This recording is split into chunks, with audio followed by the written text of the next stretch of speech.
जय हिंद। एक बार फिर से स्वागत है आप सभी का। आपकी क्लास आपके लिए मोस्ट इंपॉर्टेंट होने वाली है क्योंकि आज आप यहाँ पे देख रहे होंगे कि यहाँ पे बिल्कुल आपके लिए एमसीक्यू फॉर्मेट में क्वेश्चन होने वाले हैं। तो चलते हैं दोस्त बिना किसी देरी के अपने पहले प्रश्न की तरफ और करते हैं सभी प्रश्नों को हल। और साथ में मैं आपको बता दूं आपके पूरे 50 क्वेश्चन यहाँ पे होने वाले हैं। तो सभी प्रश्नों के आपको जवाब देने हैं और कमेंट बॉक्स में बताना है कि आपका आज का स्कोर क्या हुआ। तो यहाँ पे देखिएगा, पहले तो मैं आपको बता दूं यहाँ पे मैं रोज़ आपके लिए कुछ ना कुछ मोटिवेट करने के लिए आपको लेके आता हूँ। जैसा कि यहाँ पे आप देख रहे होंगे कि मैंने अपने घर की उम्मीद का इकलौता सितारा हूँ। मैं अपने घर की उम्मीद का इकलौता सितारा हूँ। मैं टूट नहीं सकता क्योंकि मेरा चमकना बहुत ज़रूरी है। तो भाई बिल्कुल सच है और ये सत्य है कि हम लोगों का चमकना बहुत ज़रूरी है। तो यहाँ पे चलते हैं और मेहनत करते हैं। यहाँ पे दिया गया है कि एशिया की अब तक की सबसे ऊंची भूमि कला समूह प्रदर्शनी कहाँ शुरू की गई।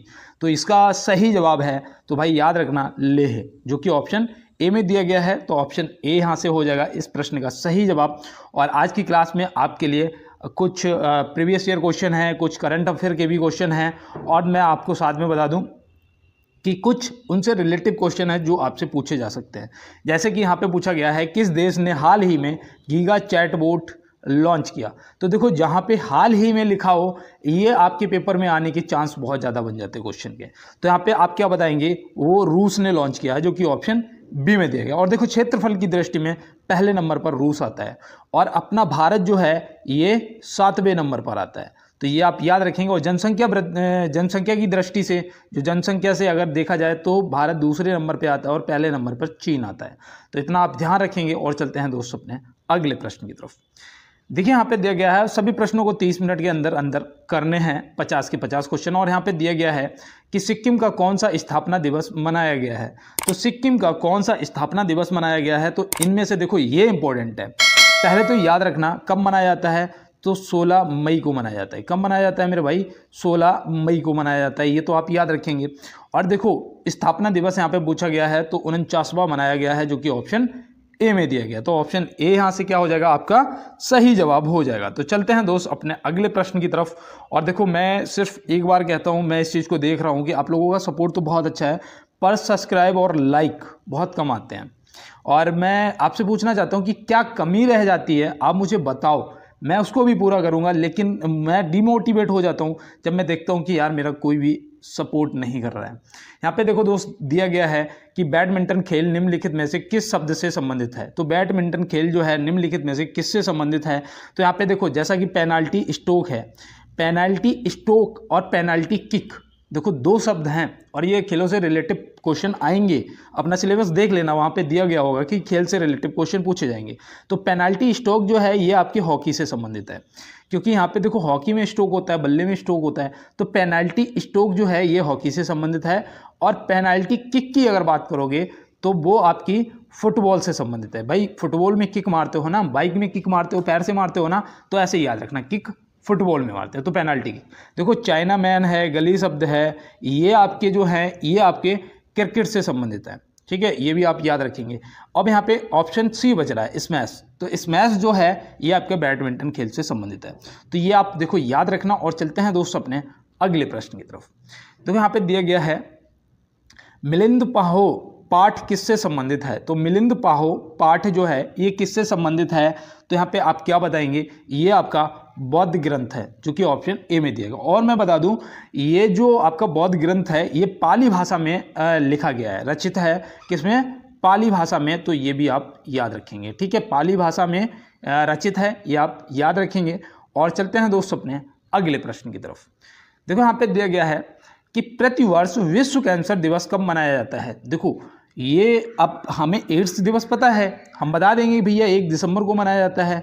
हमें थल सेना दिवस पता है कि 15 जनवरी को मनाया जाता है। हमें वायुसेना दिवस पता है 8 अक्टूबर को मनाया जाता है। हमें नौसेना दिवस पता है 4 दिसंबर को मनाया जाता है। हमें श्रम दिवस पता है 1 मई को मनाया जाता है, जो कि यहाँ पे दे रखा है। ठीक है, हमें परिवार दिवस पता है 15 मई को मनाया जाता है। हमें अंतर्राष्ट्रीय महिला दिवस पता है 8 मार्च को मनाया जाता है। लेकिन यहाँ पे प्रतिवर्ष कैंसर दिवस अगर पूछ देगा तो आप क्या बताएंगे, तो बता देना दोस्त 4 फरवरी को मनाया जाता है। कब मनाया जाता है, 4 फरवरी को मनाया जाता है। तो ऐसे आपको याद रखने हैं और चलते हैं दोस्त अपने अगले प्रश्न की तरफ। और ये सब मुझे याद कैसे होता है, मैंने आपको पहले भी बताया था कि जब तक आप प्रश्नों को लिखना स्टार्ट नहीं करेंगे मेरे भाई मेरे बहनों, मेरा यकीन करो आपको याद नहीं होगा। आप लिखना स्टार्ट कर दो, आपको याद होना स्टार्ट हो जाएगा। देखो यहाँ पे देखो, स्वच्छता ही सेवा अभियान की शुरुआत कब की गई? तो देखो स्वच्छता ही सेवा और एक था स्वच्छ भारत अभियान, दोनों अलग अलग हैं। तो यहाँ पे देखो स्वच्छता ही सेवा जो है ये एक दिन आपको याद होगा जब हमारे माननीय प्रधानमंत्री जी नरेंद्र मोदी जी ने एक दिन के लिए वो अभियान चलाया था, याद होगा कि सब ने सफाई करी थी। तो वो आपको 2023 में 1 अक्टूबर को चलाया गया था। 1 अक्टूबर या 2 अक्टूबर, आप कमेंट बॉक्स में बताएंगे ये 1 अक्टूबर या 2 अक्टूबर, लेकिन 2023 यहाँ पे आपका सही जवाब हो जाएगा। अब इसे प्रश्न को आप गूगल पे सर्च करेंगे और फिर मुझे इसका आंसर बताएंगे कि 1 अक्टूबर या 2 अक्टूबर। देखो यहाँ पे दिया गया है कि एलिस मुनरो ने किस क्षेत्र में नोबेल जीता था? एलिस मुनरो ने किस क्षेत्र में नोबेल जीता था?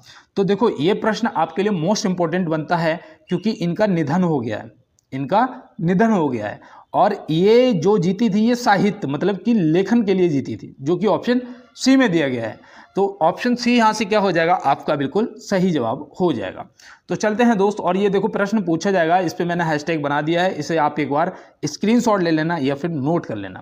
देखो यहाँ पे ये प्रश्न है कि केंद्रीय गृह मंत्री अमित शाह ने तरल नैनो यूरिया उर्वरक संयंत्र की आधारशिला कहाँ रखी? तो ये प्रश्न देखो मैंने कहा ना आज की क्लास में आपके लिए मोस्ट इंपॉर्टेंट प्रश्न है, तो ये आप याद रखना ये कहाँ पर रखी गई? तो ये झारखंड में रखी गई। तो झारखंड ऑप्शन बी आपका हो जाएगा यहाँ पे बिल्कुल सही जवाब। तो चलते हैं दोस्त अपने अगले प्रश्न की तरफ। और देखो हर क्लास में कहता हो सकता है मेरी जबान पे सरस्वती माँ विराजमान हो, और जितने भी मेरे भाई बहन मुझे सुन रहे हैं इस बार उनको 100% वर्दी मिल जाएगी। और आप भी अपने भाई को यार एक बार सपोर्ट कर दो, एक बार लाइक वाला बटन दबा दो और चैनल को सब्सक्राइब कर लो। देखो यहाँ पे दिया गया है किस राज्य के मुख्यमंत्री ने ग्रामीण आवास न्याय योजना शुरू की? योजनाओं से प्रश्न पूछे जाएंगे। अब यहाँ पे किस राज्य के मुख्यमंत्री ने ग्रामीण आवास न्याय योजना शुरू की? तो यहाँ पे आप क्या बताएंगे? छत्तीसगढ़, जो कि ऑप्शन सी में दिया गया है। तो ऑप्शन सी हो जाएगा यहाँ पे आपका सही जवाब। और चलते हैं दोस्त अपने अगले प्रश्न की तरफ। देखो यहाँ पे दिया गया है कि नेशनल स्टार्टअप डे कब मनाया गया है? देखो ये आपके लिए मोस्ट इंपॉर्टेंट है, ये प्रश्न आपके लिए मोस्ट इंपॉर्टेंट है क्योंकि यहाँ पे नेशनल स्टार्टअप डे है। तो नेशनल स्टार्टअप डे जो है ये 16 जनवरी को मनाया गया। कब मनाया गया? 16 जनवरी, जो कि ऑप्शन ए में दिया गया है। अब देखो 16 मई को क्या मनाया जाता है? तो 16 मई को क्या मनाया जाता है? तो 16 मई को राष्ट्रीय डेंगू दिवस मनाया जाता है। क्या? राष्ट्रीय डेंगू दिवस मनाया जाता है। तो ये भी आप याद रखेंगे। और चलते हैं दोस्त अपने अगले प्रश्न की तरफ और देखते हैं हमारा अगला क्या है। देखिए यहाँ पे दिया गया है कि कौन सा देश 22वां एशियाई टीम स्क्वैश चैंपियनशिप का आयोजन करेगा? कौन सा देश 22वां एशियाई टीम स्क्वैश चैंपियनशिप का आयोजन करेगा? तो ये भी याद रखना है आपको। और इसका सही जवाब जो आपका है वो क्या हो जाएगा? आप फटाफट बताइएगा। तो इसका सही जवाब आपको चीन लगाना है, जो कि ऑप्शन सी में दिया गया है। तो चलते हैं दोस्त अपने अगले प्रश्न की तरफ। देखो यहाँ पे दिया गया है कि सैयद वंश का संस्थापक कौन था? सभी वंशों के संस्थापक आपको पता होने चाहिए, पता नहीं प्रश्न कौन सा पूछ लिया जाए। तो सैयद वंश का जो वास्तविक जो संस्थापक है वो कौन था? तो हम तुरंत बताएंगे खिज्र खां, जो कि ऑप्शन ए में दिया गया। और हरिहर बुक्का जो है ये कौन से वंश के संस्थापक थे? बताइए ये कौन से वंश के संस्थापक थे? तो हरिहर बुक्का जो है ये दोनों संगम वंश के थे। किसके? संगम वंश के थे। तो ये भी आप याद रखेंगे, ठीक है। और वीर नरसिंह जो है ये तुल्लु वंश के थे। क्या? ये तुल्लु, ठीक है, ये तुल्लु वंश के थे। तो ये भी आप याद रखेंगे। तो चलते हैं दोस्त अपने अगले प्रश्न की तरफ। देखो यहाँ पे दिया गया है सुभाष चंद्र बोस के राजनीतिक गुरु कौन थे? महात्मा गांधी के राजनीतिक गुरु कौन थे? ये आप बताइएगा। तो यहाँ पे देखो सुभाष चंद्र बोस जी के जो राजनीतिक गुरु थे वो थे देशबंधु चित्तरंजन दास। Deshbandhu Chittaranjan Das option A. और ये देखो इंपॉर्टेंट हैं आपके लिए, आज की पूरी क्लास के प्रश्न इंपॉर्टेंट हैं। और जो गांधी जी के गुरु थे वो थे गोपाल कृष्ण गोखले। तो ऑप्शन बी, ठीक है, ये याद रखना गांधी जी के गुरु थे। तो ये मैं उम्मीद करता हूँ कि आप याद रखेंगे। और चलते हैं दोस्त अपने अगले प्रश्न की तरफ। यहाँ पे पूछा गया है हरियाणा राज्य की राजधानी क्या है? हरियाणा राज्य की राजधानी क्या है? ये तो सभी को पता होगा, फटाफट बताइएगा हरियाणा राज्य की राजधानी क्या है। देखो गुरुग्राम मत लगा देना, कुछ लोग लगा देंगे, आपका गलत हो जाएगा भाई, क्योंकि और यहाँ पे ऑप्शन डी हो जाएगा सही जवाब, क्योंकि जो हरियाणा राज्य की राजधानी है वो है आपकी चंडीगढ़। क्या है? चंडीगढ़ आपका सही जवाब हो जाएगा। और पंजाब की क्या हो जाएगी बताइएगा? चंडीगढ़। आप सही बता रहे हैं। देखो नागालैंड की यहाँ पे कोहिमा होती है, ये नागालैंड की राजधानी है। और नागालैंड की जो आधिकारिक भाषा है वो क्या है, तो वो मैंने आपको बताई थी। वहाँ की जो राज्य भाषा है वो है अंग्रेजी। क्या है? अंग्रेजी। पूछा जा सकता है कि अंग्रेजी किस राज्य की राज्य भाषा है, तो आप बता देंगे नागालैंड की। ठीक है। अब देखो यहाँ पे जो शिलोंग है ये किसकी राजधानी है, तो शिलोंग जो है ये मेघालय की राजधानी है। कहाँ की? मेघालय की राजधानी है। और मैं आपको बता दूं, मेघालय से मुझे याद आ गया कि जो मासिन राम है वहाँ पे सर्वाधिक औसतन वर्षा होती है। सबसे ज़्यादा जो औसतन वर्षा होती है मासिन राम, ये कहाँ पड़ता है? मेघालय में। तो ये भी आप याद रखेंगे और हो सकता है कि पेपर के अंदर आपसे ये पूछा जाएगा। देखो सबसे कम वर्षा जो है वो आपसे पूछा जाएगा तो आप बताएंगे लेह में होती है, और सबसे ज़्यादा जो है वो आपकी मासिन राम हो जाएगा। और ये दोनों मैंने आपको इसीलिए बताया कि पेपर के अंदर हो सकता है पूछ लिया जाए। देखो यहाँ पे दिया गया है सर्वाधिक अनुसूचित जाति वाला राज्य है, सर्वाधिक अनुसूचित जाति वाला राज्य है। तो सर्वाधिक अनुसूचित जाति वाला राज्य पूछा जाएगा तो आप उत्तर प्रदेश लगाएंगे। और ये जनसंख्या में सबसे बड़ा राज्य भी है, सबसे ज़्यादा जनसंख्या उत्तर प्रदेश में है। और देखो अगर आपसे पूछा जाएगा कि यहाँ पे अनुसूचित जाति दिया है, और अगर आपसे पूछा जाएगा अनुसूचित जनजाति पूछा जाएगा तो आप याद रखना मध्य प्रदेश हो जाएगा। ठीक है। यहाँ पे अगर जनजाति, यहाँ पे देखो अनुसूचित जनजाति आ जाएगा तो आप मध्य प्रदेश बताएंगे, अनुसूचित जाति आएगा तो आप उत्तर प्रदेश बताएंगे। तो ये आप याद रखेंगे। और चलते हैं अपने अगले प्रश्न की तरफ। भारत में सर्वप्रथम रेडियो प्रसारण कहाँ से हुआ?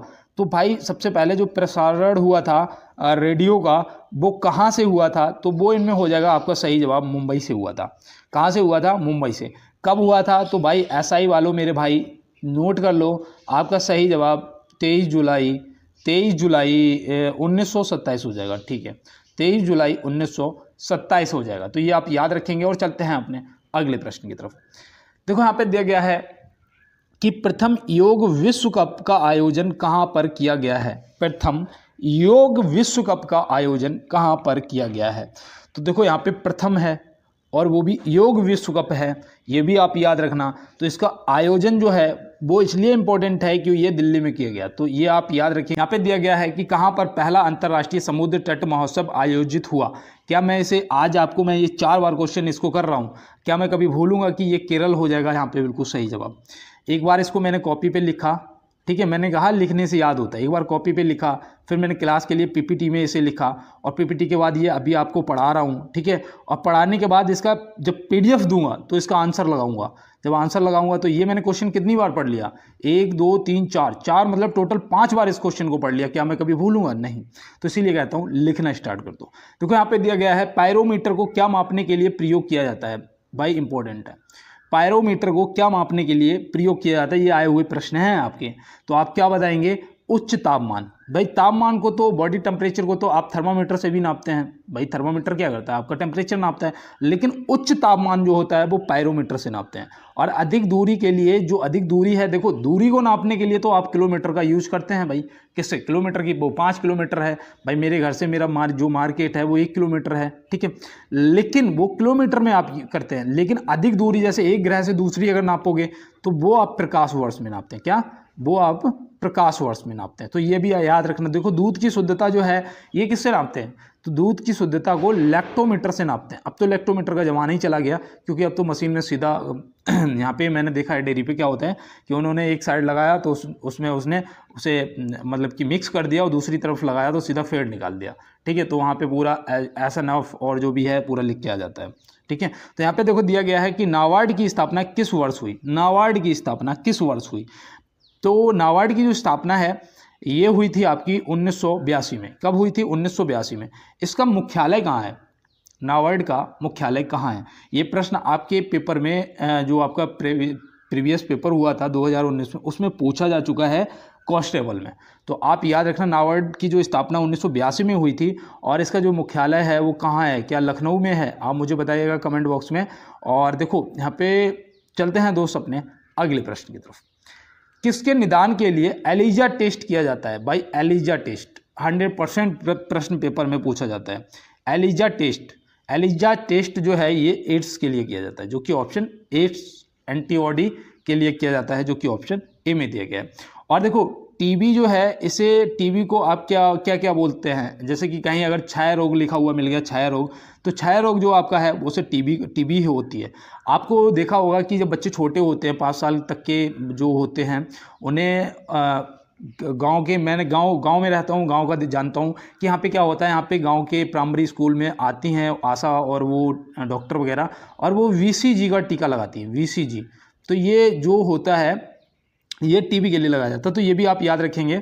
और अगर कोई भी एरर रह जाता है तो मुझे ज़रूर बताएंगे। और बीसीजी में आपसे बी या सी या जी का मतलब पूछा जाएगा, ठीक है, पेपर के अंदर पूछा जाता है कि बीसीजी में बी का अर्थ क्या है या सी का अर्थ क्या है, तो ये आप याद रखना। देखो इसका पूरा फुल फॉर्म देख लेना, यहाँ पे मैं ज़्यादा लंबी क्लास नहीं करना चाहता हूँ, इसलिए आपको शॉर्ट बताता हुआ चलो। यहाँ पे दिया गया है कि रक्त का स्पंदन होता है, रक्त का स्पंदन जो होता है वो किस में होता है, तो भाई वो गुर्दे में होता है, जो कि यहाँ पे ऑप्शन बी में दिया गया है। तो चलते हैं दोस्त अपने अगले प्रश्न की तरफ और देखते हैं हमारा अगला क्या है। देखो यहाँ पे दिया गया है कि ईसीजी किसके रोग का पता लगाने हेतु प्रयोग की जाती है। ईसीजी कहते हैं ना कि कोई बीमार होता है, चलो भाई इसका ईसीजी होगा, अब ईसीजी करवाते हैं, ईसीजी करवाएंगे तो पता लग जाएगा। तो ईसीजी जो है ये हृदय की जांच के लिए होता है, ईसीजी आपका जो है ये हृदय की जांच के लिए होता है, तो ये भी आप याद रखेंगे। और चलते हैं मेरे सभी भाई अगले प्रश्न की तरफ। देखो 25 प्रश्न आपके हो गए। अब मैं मात्र आपसे 10 सेकंड का समय मांगता हूं। एक बार आज मैं आपसे पर्सनली रिक्वेस्ट करता हूं कि एक बार आज देखना चाहता हूं कि कितने दोस्त मेरे साथ 25 क्वेश्चन तक बने हुए हैं, और साथ में किस किस भाई ने क्लास को शेयर किया है और चैनल को सब्सक्राइब किया है। चलते हैं एक नए जोश के साथ 25 क्वेश्चनों करेंगे, क्योंकि अब क्वेश्चनों का लेवल बढ़ने वाला है। यहाँ पे दिया गया है रणथंभौर राष्ट्रीय उद्यान भारत के किस राज्य में है, तो रणथंभौर राष्ट्रीय उद्यान जो आपका है ये राजस्थान में है। देखो यहाँ पे रा है ना, यहाँ भी रा है, तो ऐसे याद रखना, राजस्थान रणथंभौर, ठीक है। मध्य प्रदेश में आपका कौन सा है, मध्य प्रदेश में मुझे आज भी एक याद रहता है जिसका नाम है Kuno national park. Kuno national park कैसे याद रहता है, क्योंकि यहाँ पे निमामिया से 8 चीते आए थे, जिनको वो क्या कहते हैं, नरेंद्र मोदी जी ने, हमारे प्रधानमंत्री जी ने कूनो नेशनल पार्क में छोड़े थे, तो ये तो आपको पता होगा। और देखो उत्तर प्रदेश का एक फेमस है दुधवा नेशनल पार्क, ये कहाँ, लखीमपुर में पड़ता है ना, तो ये आप याद रखेंगे, दुधवा नेशनल पार्क उत्तर प्रदेश में आपके है, तो ये भी इंपॉर्टेंट है। चलते हैं दोस्त अपने अगले प्रश्न की तरफ और देखते हैं हमारा अगला क्या है। देखो यहाँ पे आया है कि किस देश ने हाल ही में आयोजित Sultan Azlan Shah cup tournament का खिताब जीता, तो किस देश ने हाल ही में आयोजित Sultan Azlan Shah cup tournament का, देखो खेलों से आएंगे और ये आपके लिए इंपॉर्टेंट है, क्योंकि यहाँ पे हाल ही में जिस प्रश्न में लगा हो, कहीं भी आप पढ़ रहे हो, अगर हाल ही में लिखा है तो उसे तुरंत नोट कर लो, क्योंकि ये आपके लिए इंपॉर्टेंट है। तो भाई जीता किसने है, जीता तो जापान ने, और हारा कौन था, तो हारा था पाकिस्तान, ठीक है, पाकिस्तान हारा था, और जीता कौन था, जापान।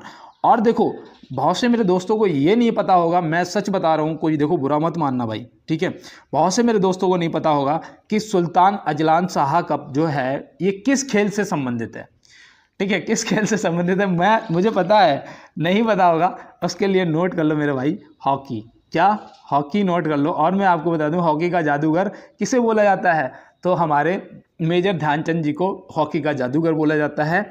और हॉकी जो है ये हमारा राष्ट्रीय खेल भी है, ये भी याद रखना। और चलते हैं अपने भाई अगले प्रश्न की तरफ।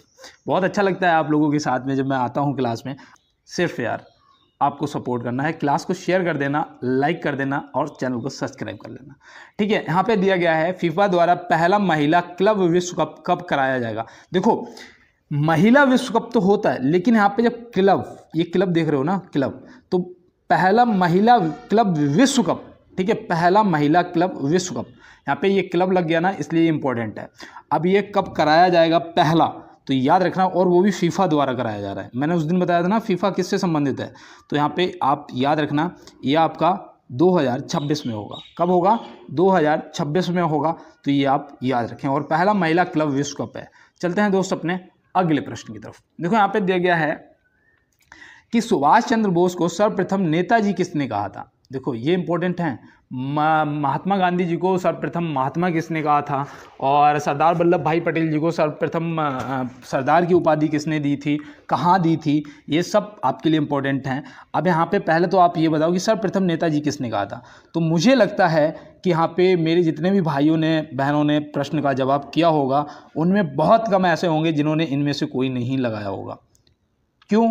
क्योंकि इनमें से कोई सही जवाब नहीं है, क्योंकि इसका याद रखना, इसका सही जवाब आपका एडोल्फ हिटलर हो जाएगा। क्या हो जाएगा? Adolf Hitler. ठीक है, एडोल्फ हिटलर जो है इसने सबसे पहले बोला था सुभाष चंद्र बोस जी को नेताजी। तो ये आप याद रखेंगे।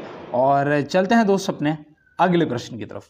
देखो यहाँ पे दिया गया है कि पाकिस्तान शब्द का जन्मदाता कौन था। पाकिस्तान शब्द का जन्मदाता कौन था?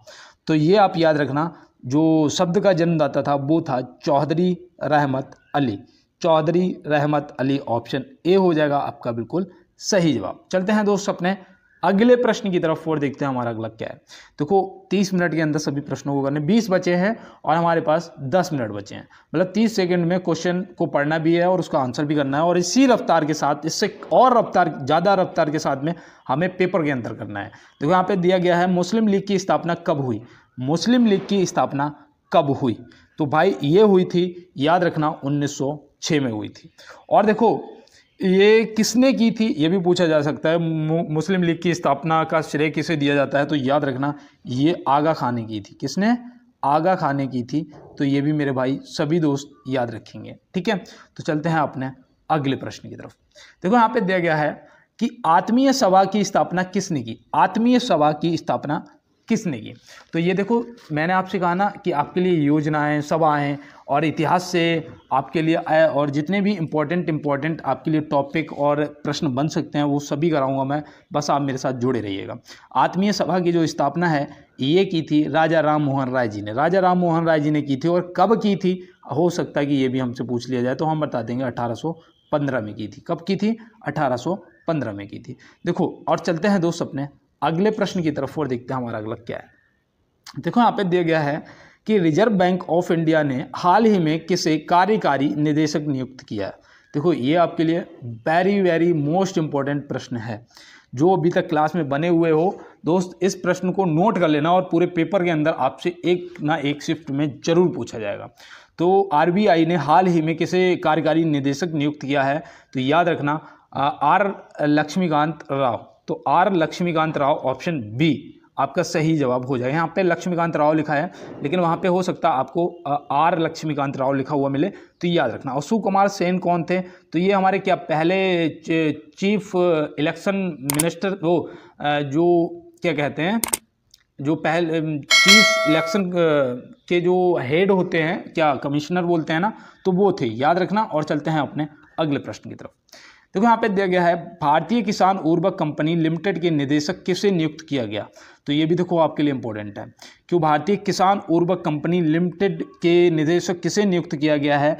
तो यहाँ पे आप क्या बताएंगे? तो यहाँ पे आपका जो सही जवाब है वो होना चाहिए विवेक कोहले, जो कि ऑप्शन सी में दिया गया। तो ऑप्शन सी यहाँ से क्या हो जाएगा? आपका सही जवाब हो जाएगा। तो चलते हैं दोस्त अपने अगले प्रश्न की तरफ। विटामिन डी का रासायनिक नाम क्या है? सभी विटामिनों के रासायनिक नाम मेरे भाई रट लेना, क्योंकि ये पेपर नहीं, भविष्य में फ्यूचर में कभी भी कोई, अब मान लो अगर कांस्टेबल में भर्ती हो गए तो एसआई की तैयारी करोगे, तो भाई ये तो आपको पता भी होने चाहिए सभी विटामिन के रासायनिक नाम। तो देखो विटामिन डी का जो रासायनिक नाम होता है वो होता है कैल्सीफेरॉल, जो कि ऑप्शन ए में दिया गया। और रेटिनॉल किसका होता है? तो रेटिनॉल होता है किसका? ए का होता है। और टोकोफेरॉल किसका होता है? तो टेकोफेरॉल जो आपका है ये किसका होता है? इसे ब्यूटी विटामिन भी बोलते हैं। किसको? Vitamin eco. विटामिन इको क्या बोलते हैं? ब्यूटी विटामिन भी बोलते हो। ठीक है, तो ये भी आप याद रखेंगे। और इसे जो कहते हैं ना कि बांझपन जो है इसी विटामिन की कमी के कारण हो जाता है, तो ये भी आप याद रखेंगे। देखो यहाँ पे दिया गया है राज्यपाल की नियुक्ति किस अनुच्छेद में है? तो राज्यपाल की जो नियुक्ति है ये किस अनुच्छेद में है? तो अनुच्छेद 155 में दिया गया है। ऑप्शन ए हो जाएगा सही जवाब। और देखो अनुच्छेद 312 में क्या दिया गया है, ये आपके लिए भी जानना बहुत मोस्ट इंपॉर्टेंट है। और आप किसी भी एग्जाम की तैयारी कर रहे हो, ये प्रश्न आपसे कहीं भी कभी भी पूछा जा सकता है।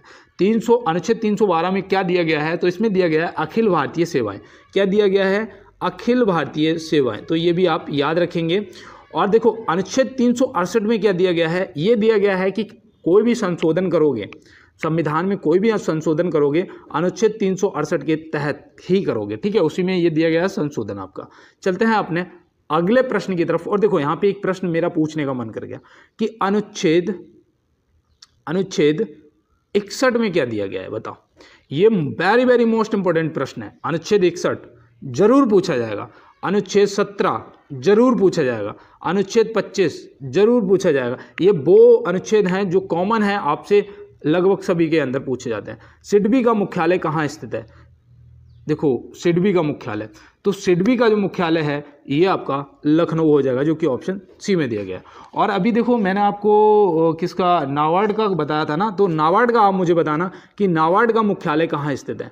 ऐसा मुख्यालय कहाँ मैंने आपको बताया था, लेकिन सिडबी का मुख्यालय मैं आपको बता रहा हूँ ये कहाँ पर है, तो ये लखनऊ में है। और सिडबी का देखो ये प्रश्न पूछा जा चुका है, इसीलिए मैंने इसको पूरे डिटेल में लिखा था। और देखो इसका जो स्थापना है वो कब हुई थी, तो याद रखना 2 अप्रैल 1990 में हुई थी। कब हुई थी, 2 अप्रैल 1990 में हुई थी, तो ये भी आप याद रखेंगे। और चलते हैं अपने अगले प्रश्न की तरफ।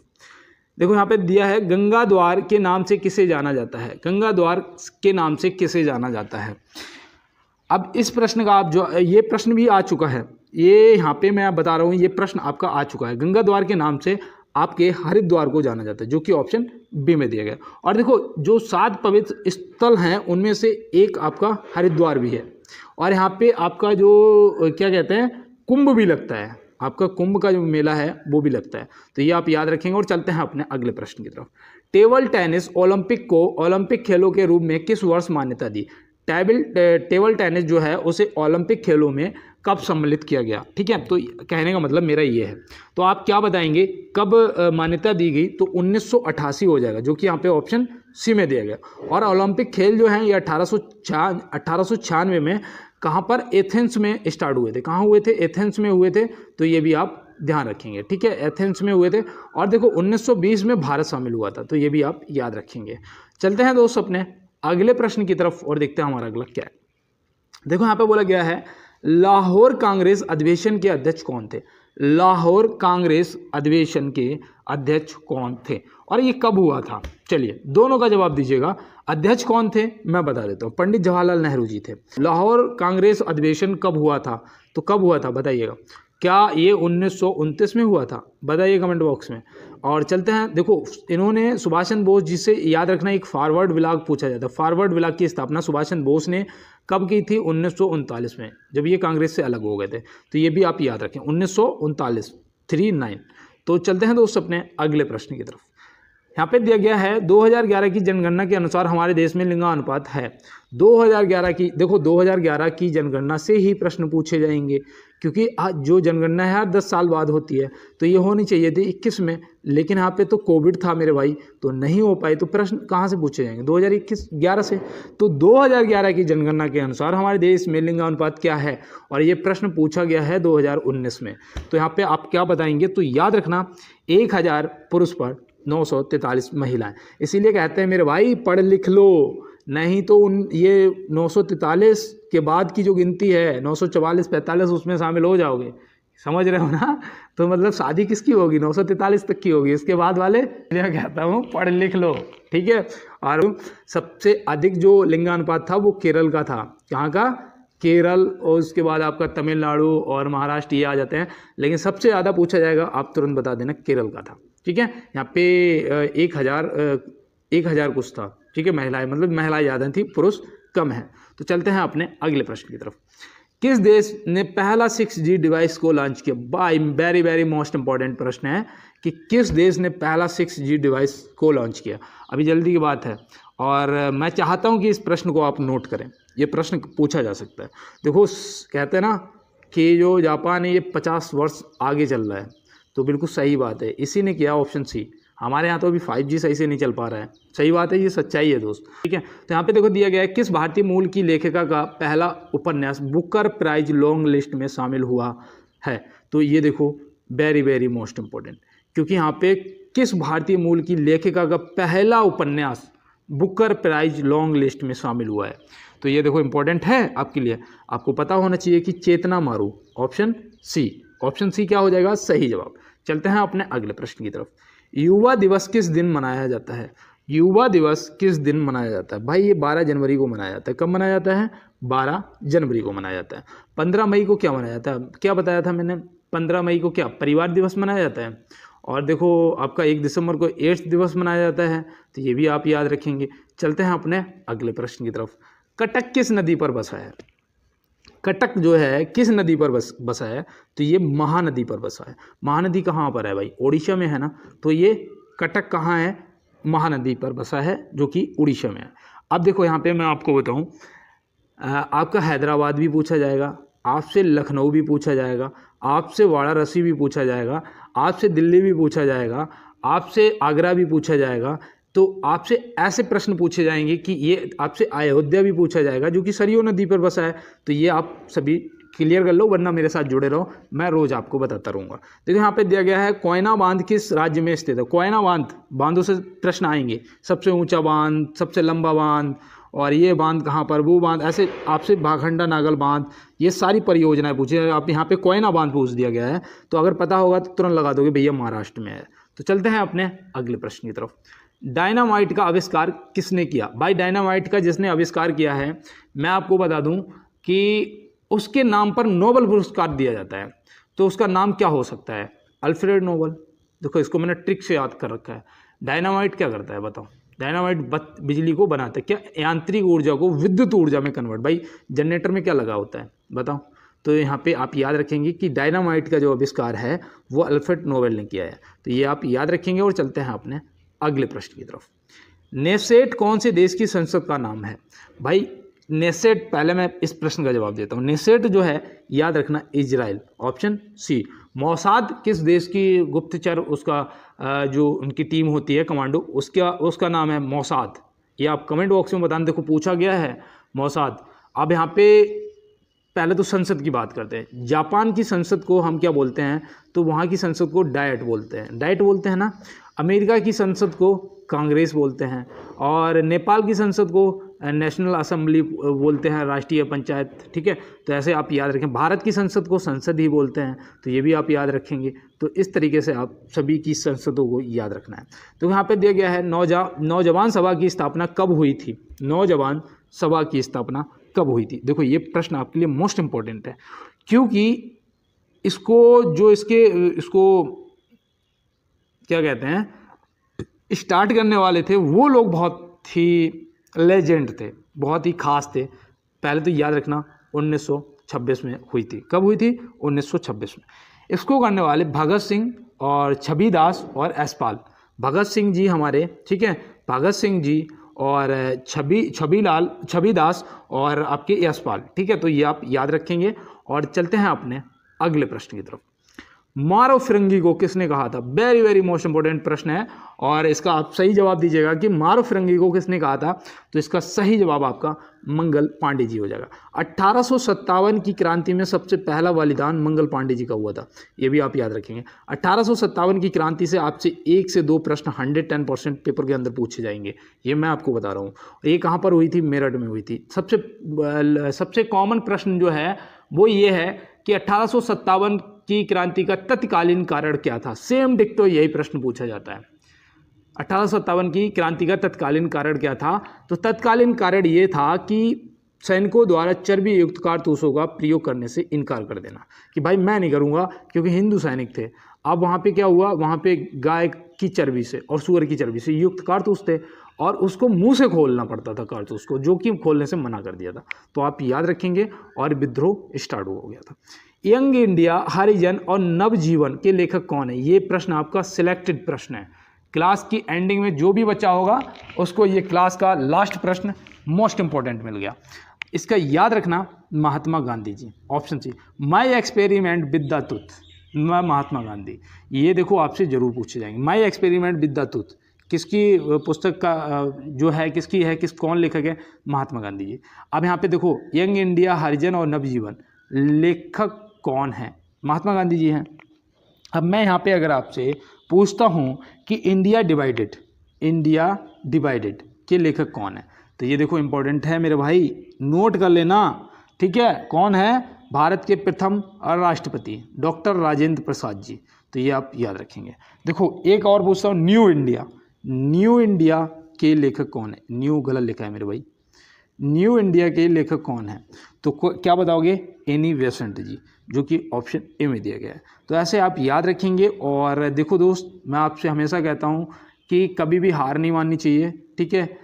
कभी भी जो हार नहीं मानता वो जीतता है, ये कंफर्म है। और दोस्त मिलते हैं आपसे नेक्स्ट क्लास में नेक्स्ट प्रश्नों के साथ में।